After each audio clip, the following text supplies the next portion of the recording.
بسم اللہ الرحمن الرحیم۔ السلام علیکم۔ یہ کتاب آپ کے لیے کاشانِ بصیرت کی جانب سے ریکارڈ کی جا رہی ہے۔ کتاب کا نام ہے تہذیب نفس سیر و سلوک، امام خمینی کی نگاہ سے نگاہ میں۔ اب ہم کتاب کا پارٹ نمبر 33 پڑھیں گے۔ نیت عمل کو شکل بخشتی ہے۔ معلوم ہوا کہ نیت کو ہر قسم کے شرک سے پاک کرنا نہایت سخت کام ہے، جو ہر کسی کے بس کی بات نہیں۔ اعمال کے کمال اور نفس کا دار و مدار نیتوں کے کمال اور نقص پر ہے، کیونکہ نیت عمل کی فعلی صورت اور اس کا ملکوتی آئینہ ہے، جیسا کہ ہم اشارہ کر چکے ہیں۔ حدیث شریف میں الہی نکات کی طرف یوں اشارہ ہوا ہے، نیت عمل سے بہتر ہے، بلکہ در حقیقت نیت ہی عمل کی اصل روح ہے۔ یہ بات کوئی مبالغہ نہیں، جیسا کہ بعض لوگوں کا خیال ہے، بلکہ حقیقت پر مبنی ہے، کیونکہ نیت عمل کی مکمل صورت اور فعل محصل ہے۔ اعمال کے صحیح یا باطل ہونے نیز ان کے کامل یا ناقص ہونے کا دار و مدار نیت پر ہے۔ اسی لیے ایک ہی قسم کا عمل نیت کے اختلاف کے باعث کبھی تعظیم اور کبھی توہین کا موجب ہوتا ہے، نیز کبھی کامل اور کبھی ناقص قرار پاتا ہے۔ اس کے علاوہ کبھی ملکوت اعلیٰ کی صف میں جمال و کمال کا مظہر قرار پاتا ہے، اور کبھی ملکوت اسفل کے دائرے میں خوفناک اور دہشتناک صورت کا حامل ہوتا ہے۔ علی ابن ابی طالب علیہ السلام کی نماز اور کسی منافق کی نماز میں ظاہری شکل و صورت اور اجزاء و شرائط کے لحاظ سے کوئی تفاوت نہیں ہے، لیکن علی اپنی نماز کے باعث معراج عبودیت کے ہمکنار ہوتے ہیں اور ملکوت اعلیٰ کی تصویر بن جاتے ہیں، جبکہ دوسرا شخص اپنے عمل کے باعث وارد جہنم ہوتا اور ملکوت اسفل کی تصویر بن جاتا ہے۔ اس کی ظلمت اتنی شدید ہوتی ہے کہ جس کی مثال نہیں ملتی۔ جب اہل بیت عصمت و طہارت علیہم السلام راہ خدا میں چند روٹیاں دے دیتے ہیں تو اللہ تعالیٰ ان کی تعریف میں کئی آیتیں نازل فرماتا ہے۔ سورہ دہر آیت نمبر 22 تا 25۔ جاہلوں کو گمان ہوتا ہے کہ 2-3 دن بھوکا رہنا اور اپنی غذا فقیروں کو دے دینا کوئی بڑا کارنامہ ہے۔ اس طرح کا کام تو ہر کوئی انجام دے سکتا ہے، اور یہ اتنا اہم نہیں ہے۔ اس کام کی اصل اہمیت خالص نیت اور سچے ارادے کی مرہون منت ہے۔ چونکہ اس روح عمل قوی و لطیف اور اس کا سرچشمہ پاکیزہ قلب سلیم ہے، اس لیے اسے اتنی اہمیت حاصل ہے۔ نبی کریم صلی اللہ علیہ وسلم اور دیگر لوگوں کی ظاہری صورت میں کوئی فرق نہیں تھا، اسی لیے جب حضرت کی تلاش میں حاضر ہوتے تو وہ پوچھتے تھے، آپ لوگوں میں سے محمد کون ہے؟ وہ چیز جو حضرت کو دوسروں سے ممتاز کرتی ہے وہ آپ کی عظیم، قوی اور لطیف روح ہے، کہ آپ کا مبارک جسم یا بدن عقلی علوم میں ثبت شدہ امر ہے کہ وہ کسی چیز کا تشخص اس کے مواد یا عناصر کی وجہ سے نہیں، بلکہ اس کی صورت کی وجہ سے قائم ہوتا ہے۔ فصل کے ذریعے تعریف حد تام کہلاتی ہے، جبکہ نفس اور فصل کے ذریعے جو تعریف کی جاتی ہے وہ ناقص کہلاتی ہے، کیونکہ اغیار کے ساتھ اختلاط اور کسی شے کی منافی شے کے ذریعے اس کی تعریف کرنا اس شے کی حقیقت، تعریف اور کاملیت سے متضادی میں کسی شے کا مادہ اور جنس اس کی حقیقت سے بیگانہ اور اس کا غیر شمار ہوتے ہیں۔ اس شے کی حقیقت صورت، فعلیت اور فصل سے عبارت ہوتی ہے، پس اعمال کی کامل حقیقت اعمال کی صورت اور ان کے ملکوتی پہلو سے یعنی نیت سے عبارت ہے۔ اس بیان سے معلوم ہوا کہ حضرت صادق علیہ السلام نے مذکورہ حدیث شریف میں پہلے اعمال کی صورتوں اور ان کے مواد پر نظر کی ہے، فرمایا کہ جز صوری یا جز مادی سے افضل ہے اور نیت عمل سے بہتر ہے۔ جس طرح ہم کہتے ہیں کہ روح بدن سے افضل ہے، ضروری نہیں کہ نیت سے عاری عمل صحیح ہو اور روح سے عاری بدن ہو، بلکہ عمل نیت کے باعث عمل بنتا ہے، اور بدن روح کے طفیل بدن کہلاتا ہے۔ نیت اور عمل کی ترکیب نیز روح اور بدن کے معجون میں جو چیز ملکوتی اور صوری جز ہے وہ اس کے مادی و ملکی جز سے بہتر ہے۔ یہ وہی حقیقت ہے جس کا ذکر معروف حدیث میں یوں ہوا ہے، مومن کی نیت اس کے عمل سے بہتر ہے۔ پھر امام صادق علیہ السلام نے نیت کے اندر عمل کے، ملکوت کے اندر مادہ ملک کے اور ظاہر کے اندر مظہر کے فانی ہونے کی طرف اشارہ کرتے ہوئے فرمایا، نیت ہی عمل ہے اور نیت نہ ہو تو کچھ بھی نہیں ہے۔ تمام اعمال نیت کے اندر فانی اور اپنی کوئی حیثیت نہیں رکھتے۔ اس کے بعد قول خداوندی سے استدلال کرتے ہوئے فرماتے ہیں کہ ہر کوئی اپنے شاکلہ کے مطابق عمل کرتا ہے اور اعمال نفس کے شاکلہ کے تابع ہوتے ہیں۔ اگرچہ نفس کا شاکلہ روح کی اندرونی حیت اور اس کی ضمیر میں گندی ہوئی راسخ قوت و ملکات سے عبارت ہے، لیکن نیت نفس کا ظاہری شاکلہ ہے۔ یہ کہنا بجا ہوگا کہ ملکات نفس کا ابتدائی شاکلہ جبکہ نیتیں اس کا ثانوی شاکلہ ہیں اور اعمال ان کے تابع ہیں، جیسا کہ امام نے فرمایا ہے کہ شاکلہ نیت ہے۔ عمل کے بعد اخلاص کی حفاظت۔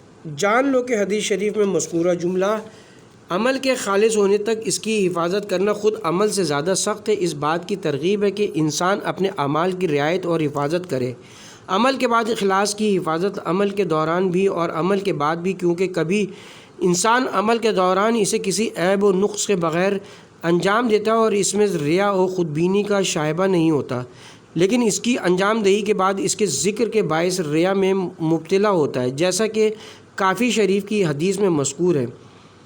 حضرت امام باقر العلوم علیہ السلام سے مروی کہ آپ نے فرمایا عمل کی حفاظت خود عمل سے زیادہ سخت ہے۔ راوی نے پوچھا عمل کی حفاظت سے کیا مراد ہے؟ فرمایا انسان رشتہ داروں کے ساتھ کوئی احسان کرتا ہے یا خدا وحدہ لا شریک کی راہ میں انفاق کرتا ہے، یعنی اس میں ریا نہیں ہوتی، بس اس عمل کا ثواب اس کے نامہ اعمال میں چھپا کر لکھ لیا جاتا ہے۔ اس کے بعد وہ شخص لوگوں سے اس عمل کا ذکر کرتا ہے تو وہ عمل محو ہو جاتا ہے اور اس کے لیے اعلانیہ لکھا جاتا ہے، یعنی اسے اعلانیہ عبادت کا ثواب دیا جاتا ہے۔ پھر وہ اس کا دوبارہ ذکر کرتا ہے تو وہ ثواب مٹا دیا جاتا ہے اور اس کے نامہ اعمال میں ریا لکھ دیا جاتا ہے۔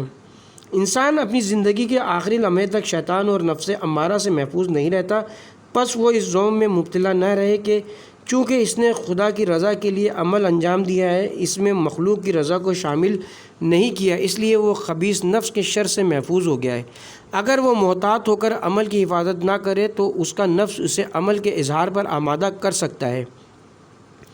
ممکن ہے کہ وہ اشارے کنایے سے اس کا اظہار کرے، مثال کے طور پر وہ اپنی نماز شب سے لوگوں کو باخبر کرنے کے لیے چالاکی سے کام لیتے ہوئے صبح کی ہوا کی اچھائی یا برائی بیان کرے، نیز صبح کی مناجات یا اذان کا تذکرہ کرے۔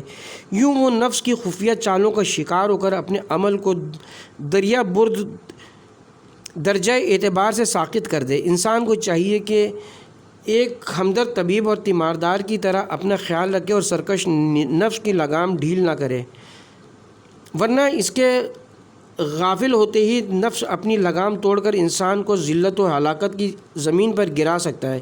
بہرحال اسے شیطان اور نفس امارہ کے شر سے اللہ کے حضور پناہ مانگنی چاہیے۔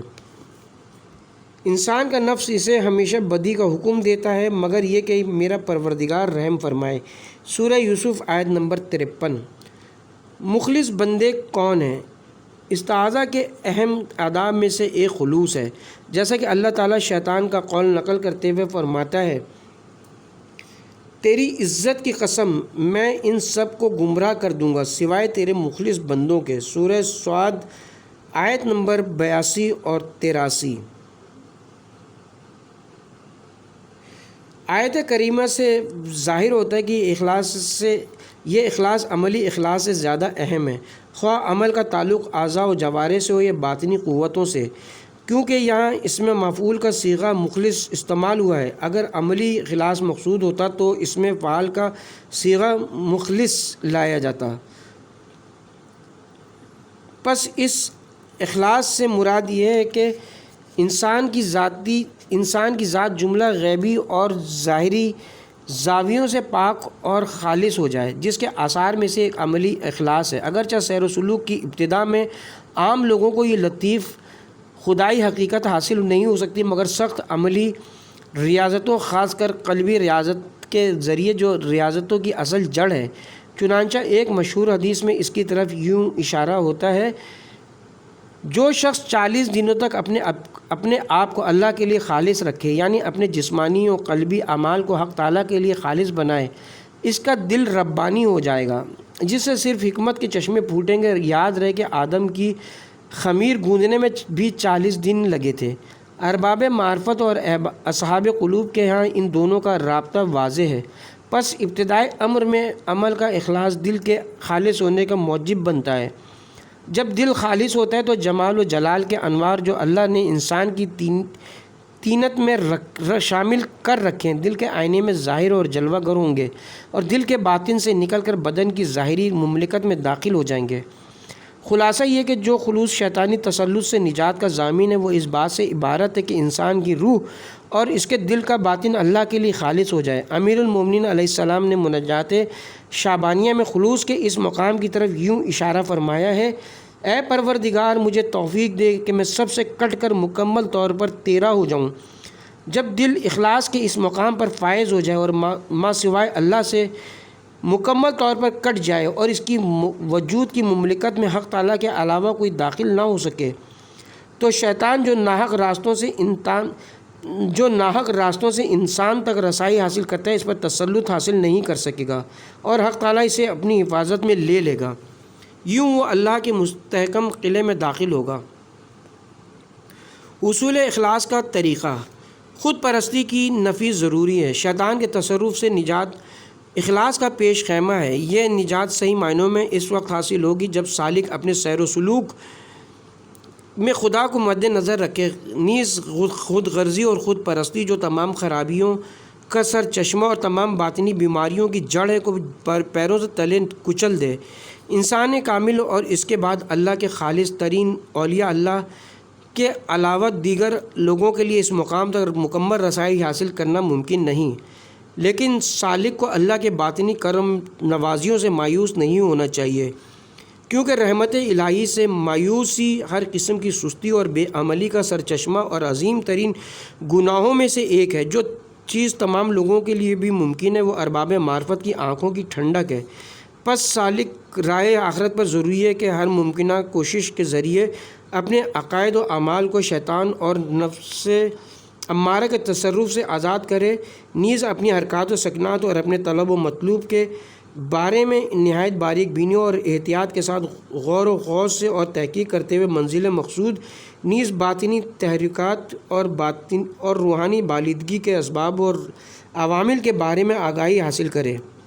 نفس اور شیطان کی چالوں سے غفلت نہ برتے، نفس امارہ اور ابلیس کے پھندوں سے غافل نہ ہو، جملہ حرکات و افعال میں اپنے آپ سے مکمل طور پر بزن رہے اور اپنے نفس کو ہرگز آزاد نہ چھوڑے، کیونکہ انسان کی معمولی سی غفلت کے باعث وہ انسان کو مغلوب کر کے زمین پر گرا سکتا ہے اور ہلاکت و بربادی سے ہمکنار کر سکتا ہے۔ کیونکہ اگر روحانی غذائیں شیطان کے تصرف سے مبرہ نہ ہوں اور ان کے حصول میں شیطان کا عمل دخل نہ ہو تو نہ صرف یہ کہ ان کے ذریعہ ارواح و قلوب کی تربیت نہ ہوگی اور اپنے مطلوبہ کمال سے محروم رہیں گے، بلکہ وہ زبردست نقصان کا شکار ہوں گے، بلکہ ان ارواح و قلوب کے حامل لوگ شیاطین، حیوانوں اور درندوں کی صف میں شامل ہوں گے۔ یوں جو چیز انسانیت کی فلاح و خوشبختی، کمال آدمیت اور بلند مدارج تک رسائی کا موجب ہے، وہی چیز الٹا نتیجہ دے گی اور انسان کو شقاوت، بدبختی کے تاریک کنویں میں گرا دے گی۔ نفس اور دنیا کی محبت سے نجات: یہاں سے معلوم ہوتا ہے کہ اعمال کو شرک اور ریا کے جملہ مدارج سے خالص بنانے کا واحد راستہ نفس اور اس کے اندر راسخ قوتوں کی اصلاح ہے، جو تمام اصلاحات کی جڑ اور جملہ مقامات و کمالات کا سرچشمہ ہے۔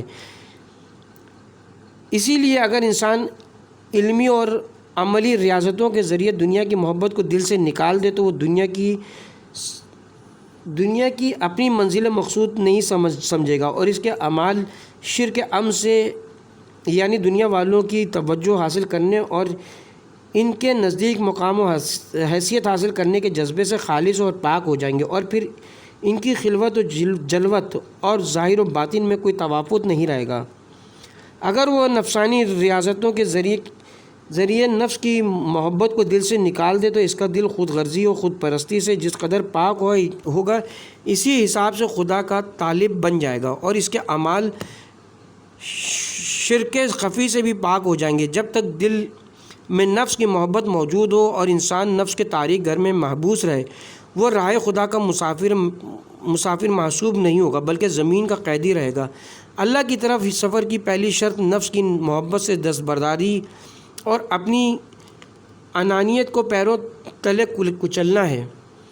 اس سفر کی پہلی شرط یہ کہ کچھ لوگ کہتے ہیں کہ آیت شریفہ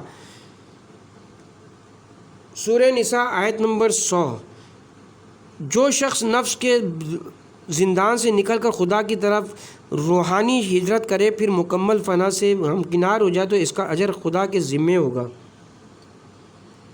واضح ہے کہ اس قسم کے مسافر کا مناسب اجر ذات حق کے جلووں کے مشاہدے اور اس کی ذات میں فانی ہونے کے علاوہ کچھ نہیں ہو سکتا۔ چنانچہ انہوں نے کہا کہ ہمارے باطن میں صرف محبوب ہی کے لیے گنجائش ہے، دونوں عالم دشمنوں کے حوالے کر دو کیونکہ ہمارے لیے دوستی کافی ہیں۔ آزمائشیں خلوص کا ذریعہ۔ اگر حق تعالیٰ پر تیرا ایمان و اعتقاد مضبوط ہو، نیز تجھے اس کی بے پایاں حکمت اور رحمت پر بھروسہ ہو، تو تم اس قسم کی تہمتوں، جھوٹے الزامات اور بے پایاں تکالیف کو اپنے محبوب کا ایک ایسا تحفہ سمجھنے لگے گا جس کے ذریعے تو اپنی نفسانی خواہشات کو کچل کر سکے۔ یہ وہ آزمائش اور امتحان ہے جس کے ذریعے اللہ تعالیٰ اپنے بندوں کو خالص بناتا ہے۔ عظمت الہی کی یاد دہانی۔ جان لے کہ تو اس وقت ایک عظیم المرتبہ سلطان کی بارگاہ میں پہنچ چکا ہے، جس کی قربت صرف اسے نصیب ہو سکتی ہے جو عالم مادہ طبیعت کی آلودگیوں اور شیطانی پلیدیوں سے پاک و پاکیزہ ہو چکا ہے۔ اس کی ہم نشینی کی اجازت صرف اسے دی جائے گی جو صدق و صفا کے ساتھ شرک کی تمام ظاہری و باطنی صورتوں سے خالص ہو کر اس کی راہ میں گامزن رہا ہو۔ پس تو اس مقام کی عظمت اور اللہ کی عزت و جلالت کو پیش نظر رکھے، پھر اس کے بعد اس کی بارگاہ قدس اور درگاہ عشق میں داخل ہو جا کہ تو ایک عظیم خطرے سے دوچار ہے۔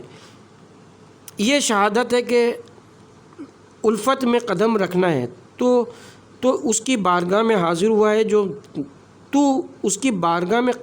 ہوا ہے جو قادر مطلق ہے اور اپنی حکومت میں جو چاہے انجام دیتا ہے۔ اگر وہ تیرے ساتھ عدل کے مطابق سلوک کرے، تیرا محاسبہ کرے اور تجھ سے صدق و اخلاص کا تقاضا کرے تو اس صورت میں راندہ درگاہ ہو جائے گا اور تیری اطاعت رد کر دی جائے گی، خواہ کتنی ہی زیادہ کیوں نہ ہو۔ لیکن اگر وہ لطف و کرم کی راہ اپنائے تو اپنے فضل و رحمت سے تیری حقیر سی اطاعت کو بھی قبول فرمائے اور عظیم ثواب عطا کرے گا۔ نفس کے اعمال کا محاسبہ۔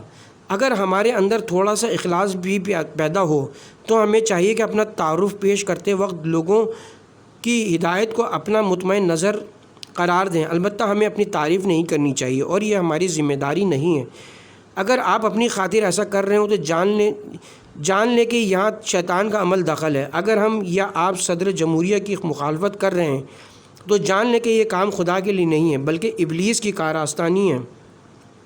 اسی طرح اگر ہم موجودہ حکومت کی تکذیب کریں جو شایانہ شرن طریقے سے مصروف خدمت ہے اور جس پر ہمیں اعتماد ہے، تو جان لیں کہ یہ تکذیب ابلیس کی کارآستانی ہے اور یہ عمل خدا کے لیے نہیں ہے۔ اگر ہم فوج کی برائی بیان کریں تو جان لیں کہ یہ بھی شیطان کے عمل دخل کا نتیجہ ہے۔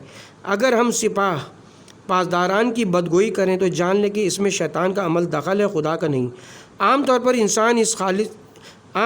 انسان اس اخلاص کو اپنے باطن کی کسوٹی پر پرکھ کر محسوس کر لیتا ہے۔ اگر وہ سمجھنا چاہے تو کسوٹی موجود ہے۔ جو شخص کسی بڑے عہدے پر فائز ہو وہ شاید سوچے اگر یہ عہدہ فلاں شخص کے پاس ہوتا تو وہ اس کے لیے مجھ سے بہتر ثابت ہوتا۔ دیکھیے کیا وہ سچ مچ اس بات پر راضی کہ اس کی جگہ وہ دوسرا شخص ہو اور وہ خود نہ ہو۔ اگر وہ اس بات پر راضی ہو تو وہ جان لے کہ اس کے اندر عالم غیب کا کوئی کرشمہ ہے، لیکن اگر وہ اس پر راضی نہ ہو تو وہ جان لے کہ اس کے اندر عیب ہے اور خود پرستی کا شکار ہے۔ البتہ ہم لوگ اپنے آپ کو نفسانی خواہشات سے 100% نہیں بچا سکتے۔ ہمارے اندر اتنی قوت نہیں ہے، لیکن اتنی قوت ضرور ہے کہ اپنے آپ کو لگام دیں اور اظہار نہ کریں۔ ہمارے پاس اتنی طاقت نہیں ہے۔ اگر ہم کسی شخص کے سچ مچ مخالف ہوں تو اس کی عداوت سے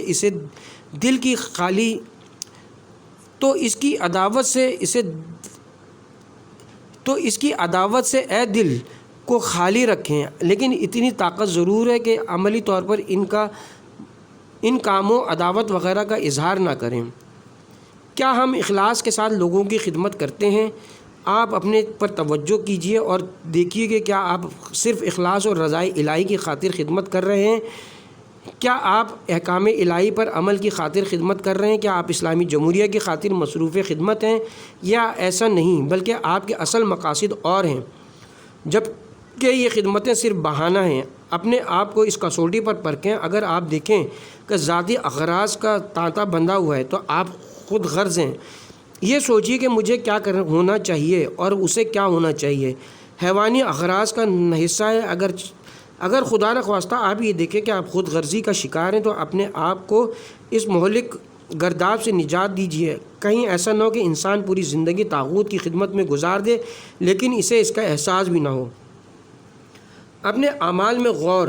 اگر انسان من کو پاؤں تلے کچل کر آزاد ہو جائے تو وہ ہر چیز کی اصلاح کر لے گا۔ انسان کو ہر جگہ یہ دیکھنا چاہیے کہ کون سا کام خدائی ہے اور کون سا نہیں ہے۔ انسان کو خود اس بارے میں سوچنا چاہیے۔ کبھی انسان غلط فہمی کا شکار ہوتا ہے لیکن اسے یہ سوچنا چاہیے کہ جس کام کی انجام دہی سے وہ اس قدر خوشحال و شادہ ہے کہ اس نے خدا کی خاطر اسے انجام دیا ہے، کیا اس کام کو اگر کوئی دوسرا اس سے بہتر انجام دے سکتا ہے تو وہ اسے اس کے حوالے کرنے پر آمادہ ہے؟ کیا اسے اس بات سے زیادہ خوشی ہوگی کہ وہ دوسرا شخص خدا کی خاطر بہتر کام کرتا ہے یا نہیں؟ اگر اس مقام پر انسان یہ جان لے کہ وہ اس بات پر آمادہ نہیں ہے تو وہ سمجھ لے کہ اس کا مقصد خدائی نہیں ہے اور اس کی نیت خدا کے لیے خالص نہیں ہے۔ اعمال کے درمیان فرق کا معیار۔ اعمال کی حقیقت میں نیت کا کردار۔ آج آپ لوگ اسلام کی خاطر جد و جہد کر رہے ہیں، کچھ لوگ جنگی محاذوں پر اور کچھ لوگ محاذوں کے پیچھے مصروف عمل ہیں۔ آپ میں سے کچھ لوگ صنعتی شعبے کی خدمت کر رہے ہیں جبکہ بعض حضرات مظلوموں اور شہیدوں کی خدمت کر رہے ہیں۔ آپ لوگوں کی کوششیں بہت قیمتی ہیں، اس قیمت کی قدر کریں۔ عمل کی ظاہری شکل و صورت معیار نہیں، اصل معیار عمل کا مقصد ہے، عمل کی روح ہے۔ عمل وہ ہیں دونوں کی ظاہری صورت یکساں ہے۔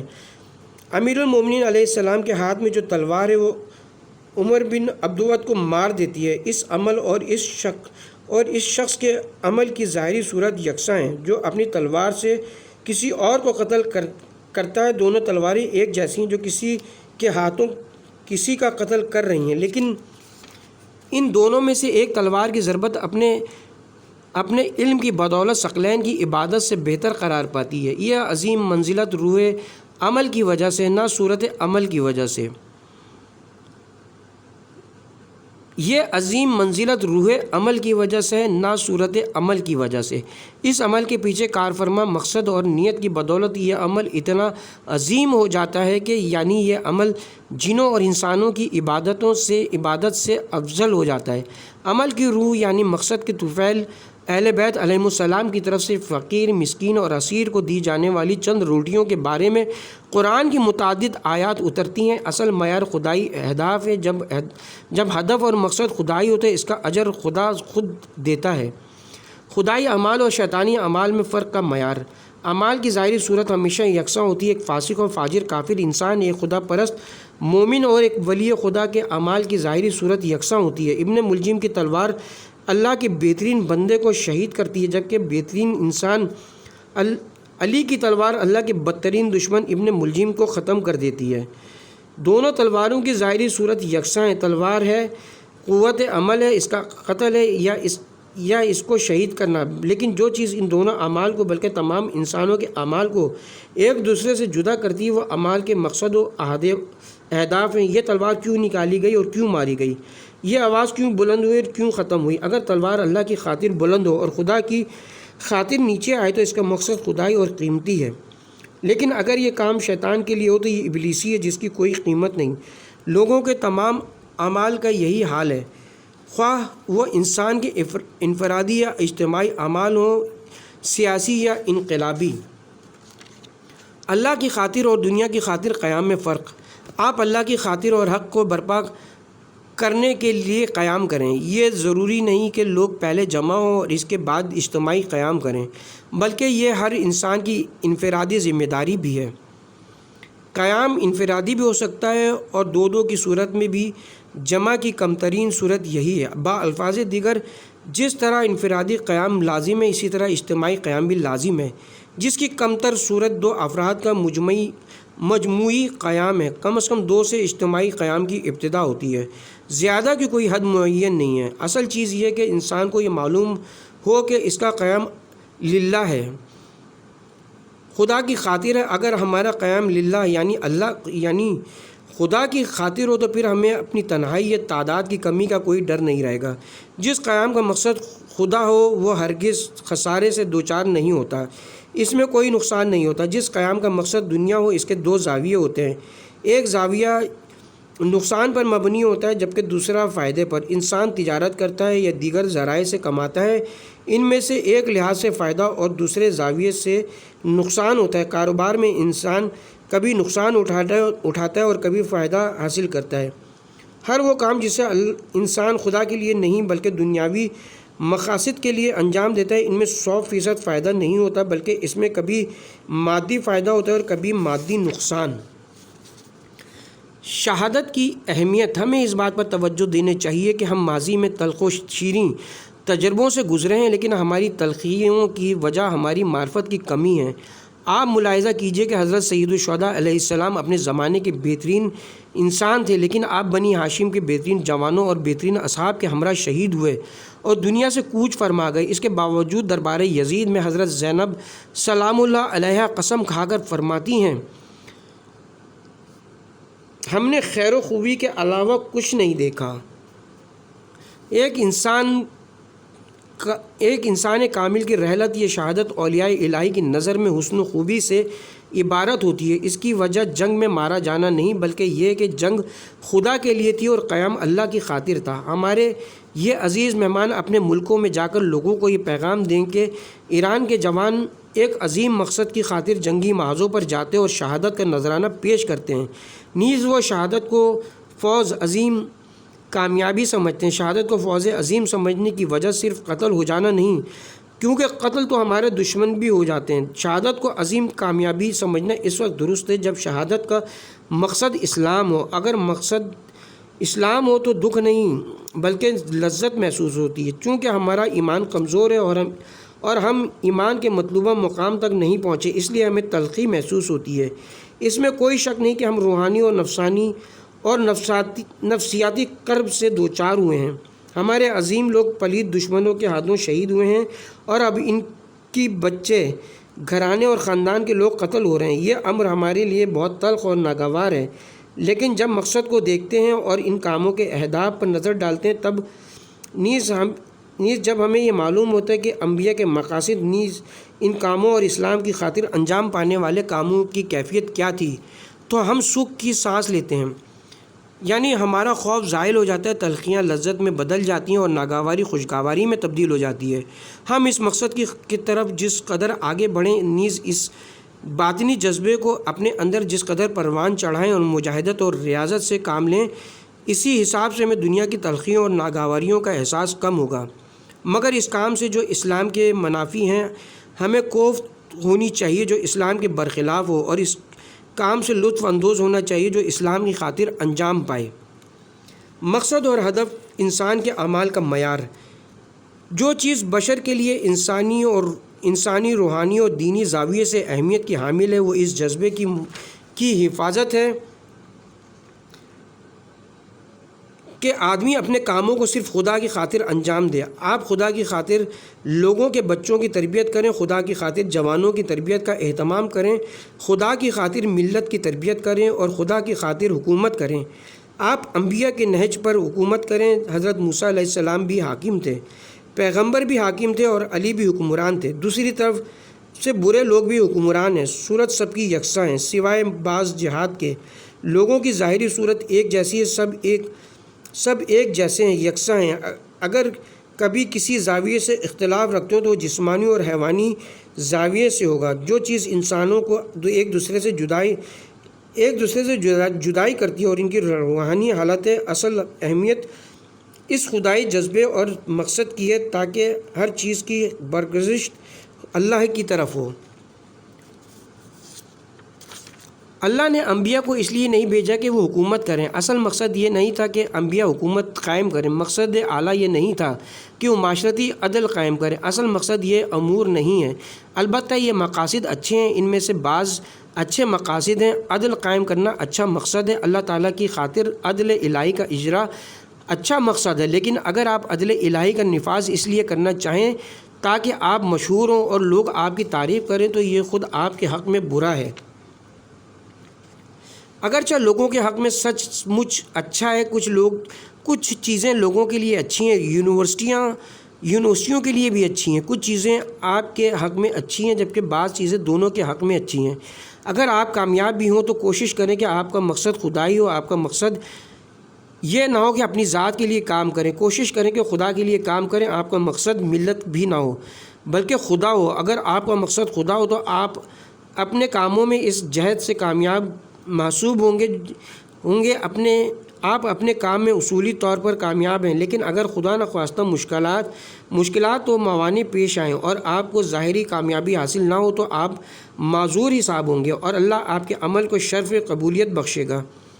خدا آپ کی قوت و استطاعت سے زیادہ آپ پر بوجھ نہیں ڈالتا، بس ہمیں اس جذبے کو زندہ رکھنا چاہیے۔ عین ممکن ہے کہ ایک شخص علم حاصل کرے، خدائی علوم پڑھے، توحید کا علم حاصل کرے، عرفان پڑھے، لیکن جہنمی بن جائے اور دوسرے لوگ اس سے استفادہ کرتے ہوئے راہی جنت ہوں، لیکن یہ شخص باطنی مقاصد و اہداف کے باعث جہنم کا راہی ہو۔ کچھ لوگ اس لیے علم حاصل کرتے ہیں کہ تاکہ منصب و مقام حاصل کریں، محلے کے سربراہ بن جائیں، شہر کے رئیس بن جائیں، ملک کے سربراہ بن جائیں اور دنیا پر حکمرانی کریں۔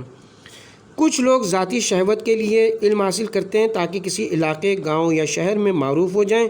ان سب کے پیچھے یہ جذبہ کار فرما ہوتا ہے کہ یا میں یا خدا، یا میں یا خدا، یا میں یا وہ۔ اگر انسان اس من کو پیروں تلے کچل دے تو ہر چیز کی اصلاح کر لے گا۔ انسان کو ہر جگہ اس معیار کا خیال رکھنا چاہیے کہ اس کا ہر کام خدا کی خاطر ہو۔ کبھی انسان خود غلط فہمی کا شکار ہو جاتا ہے، لیکن اسے سوچنا چاہیے کہ میں جو کام اس وقت انجام دے رہا ہوں اور اسے خدا کی خاطر انجام دینے کی زوم میں اس قدر شاد و مسرور ہو کہ اگر اس